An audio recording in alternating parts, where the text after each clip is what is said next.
अगर मैं आपको कहूँ कि गेस कीजिए दुनिया की सबसे ओबीस कंट्री कौन सी है, आप सोचेंगे अमेरिका, बट यह है गलत जवाब। सही जवाब होगा third smallest country in the world by land area, जिसकी पॉपुलेशन है 10,000 लोग।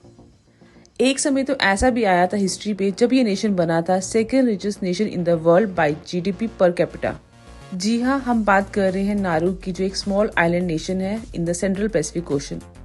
हम बात कर रहे हैं एक ऐसी कंट्री की जहाँ पे 61% पॉपुलेशन ओबेसिटी का शिकार है, 90% पॉपुलेशन ओबीस है। इसका मतलब हर 10 में से 9 लोग ओवरवेट हैं। इतना ही नहीं, 40% population of the Nauru is suffering from type 2 diabetes. Nauru आज हेडलाइंस में है, but for wrong reasons. Nauru की बर्बादी की कहानी शुरू हुई थी 1798 में, जब एक ब्रिटिश जहाज इसे डिस्कवर कर लेता है। इसकी खूबसूरती को देखकर John fair, captain of the ship, ने इसे प्लेजेंट आइलैंड का नाम भी दिया था। इसके बाद शुरू हुआ क्रॉनिक कैपिटलिज्म का खतरनाक खेल। एक के बाद एक कई सारे कॉलोनियल पावर्स ने इसको इकोनॉमिकली ड्रेन किया। 1830s में यूरोपियंस यहाँ आते हैं फॉर ट्रेडिंग। वो इस आइलैंड से clear drinking water, coconut, vegetables लेके जाते हैं और एक्सचेंज में यहाँ अल्कोहल और गन कल्चर देके जाते हैं। बात हो कैपिटलिज्म की और जर्मनी पीछे रह जाए, ऐसा तो हो नहीं सकता। इस आइलैंड नेशन पर जर्मनी ने 30 साल तक रूल किया और ये रूल शायद और भी बढ़ता अगर फर्स्ट वर्ल्ड वॉर नहीं आता।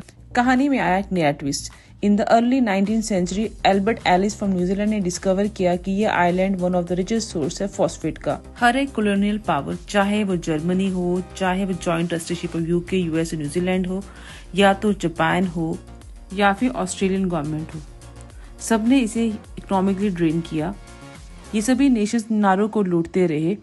उसके फॉस्फेट रिजर्व्स को यहाँ से लेकर बाहर की कंट्रीज में बेचा जाता है महंगे दामों पर, बट यहाँ के लोगों को बहुत कम पैसे दिए जाते थे।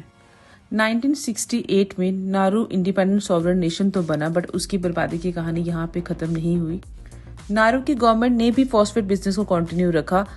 आधे से ज्यादा जमीन पर फॉस्फेट माइनिंग शुरू की गई और इग्नोर किया गया उसके नेगेटिव इम्पैक्ट्स को। इस तरह से वहाँ की जीडीपी पर कैपिटा बढ़ने लगी और नारू दुनिया का सेकेंड रिचेस्ट कंट्री बन गया इन द 1970। इस पैसे से नारू ने अपनी इंटरनेशनल एयरलाइन भी शुरू की।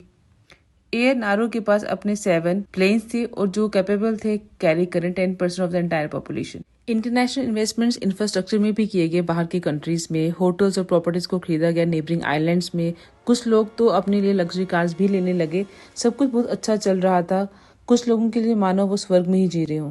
1990s में फॉस्फेट रिजर्व्स खत्म होने के कगार पे थे। इंटरनेशनल इन्वेस्टमेंट क्रैश हो गई। टूरिज्म पे तो कभी नारू ने ध्यान दिया ही नहीं और इस तरह से इकोनॉमी भी क्रैश होने लगी।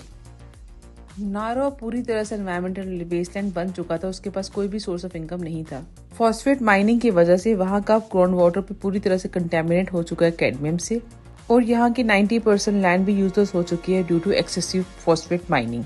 नारू ने इंटरनेशनल कोर्ट ऑफ जस्टिस से कंपनसेशन की डिमांड भी की और उसकी ये डिमांड पूरी भी हुई, बट ये सब पैसा भी सक्सेसफुल नहीं रहा उसको बैंकरप्सी से बचाने के लिए।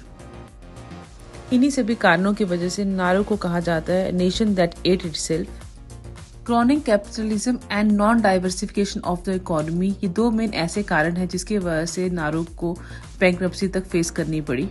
नारू आज एक इम्पोर्टेंट केस स्टडी है ये दिखाने के लिए कि डाइवर्सिफिकेशन ऑफ द इकोनॉमी बहुत ही ज़्यादा इम्पोर्टेंट है हर एक कंट्री की ग्रोथ के लिए। आज की वीडियो में हमने जाना dark secrets of the past of Nauru, Nauru की अनसुनी अनकही कहानी।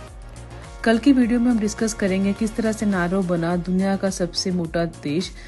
आई होप आपको ये वीडियो अच्छी लगे। अगर वीडियो अच्छी लगे तो चैनल को कीजिए सब्सक्राइब और वीडियो को